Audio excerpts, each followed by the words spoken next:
오늘 본문 말씀은요, 정확한 메시지가 어떤 존재로부터 나오느냐, 바꿔 말하면 나랑 긴밀한 관계 속에서 있는 하나님께서 우리에게 정확히 원하시는 것이 무엇이냐, 이 두 가지를 하나님께서는 다 지금 충족시키고 계시거든요.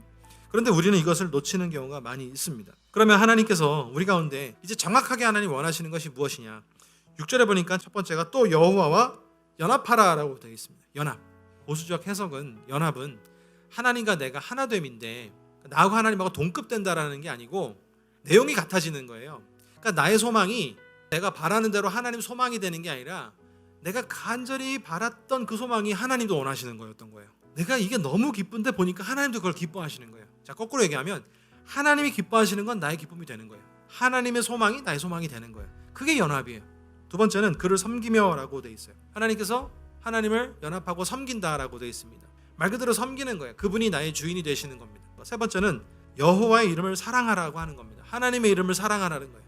즉 하나님의 이름을 사랑하는 것은 서로 사랑하는 것의 시작이거든요. 네 번째는요, 안식일을 지켜 더럽히지 아니하며 라고 되어 있습니다. 안식일을 지키라 라고 이야기하는 거예요. 주일날 교회 가라, 이거보다 훨씬 높은 차원이죠. 이 안식일은 너와 내가 교제하는 시간이다. 하나님도 그 시간을 지키시는 거예요. 하나님도 그 시간을 기다리시는 거예요.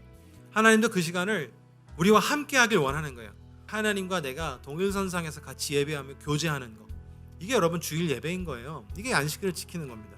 마지막 다섯 번째는 나의 언약을 굳게 지킨다라고 되어 있어요. 하나님이 정확히 원하시는 거, 나의 언약을 굳게 지킨다. 하나님께서 말씀하신 그 약속을 따라서 움직이는 거예요. 하나님이 우리 가운데 지키시고자 하는 모든 약속을 하나님이 지키시기에 나도 하나님과의 약속을 지킨다. 여러분 이거를요 거꾸로 접근을 해야 좀 더 이해가 쉬운데, 우리 가운데 다섯 가지의 명제를 주고 다섯 가지의 명령을 주시고 숙제를 주신 개념으로 가는 게 아니라 이 다섯 가지를 제일 먼저 정확하게 지키신 분이 하나님이에요. 하나님이 창조를 통해서 우리랑 연합을 하셨고요. 하나님께서 우리를 섬기셨어요. 어떻게 섬기셨냐면 하나님께서 우리 가운데 육신을 입고 오셔서 생명 주셔서 섬기셨어요. 죽음으로 섬기셨어요. 그리고 우리를 사랑하셨어요. 사랑하셨기 때문에 다시 부활하셨고 사랑하셨기 때문에 다시 오신다라고 약속하신 겁니다.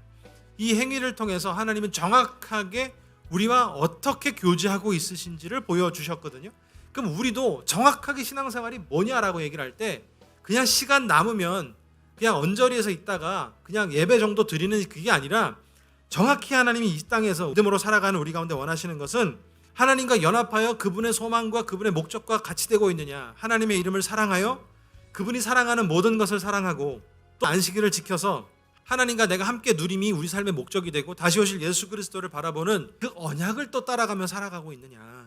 여러분 이게 정확하게 하나님께서 우리 가운데 보여주시는 정확한 신앙의 모습인 겁니다.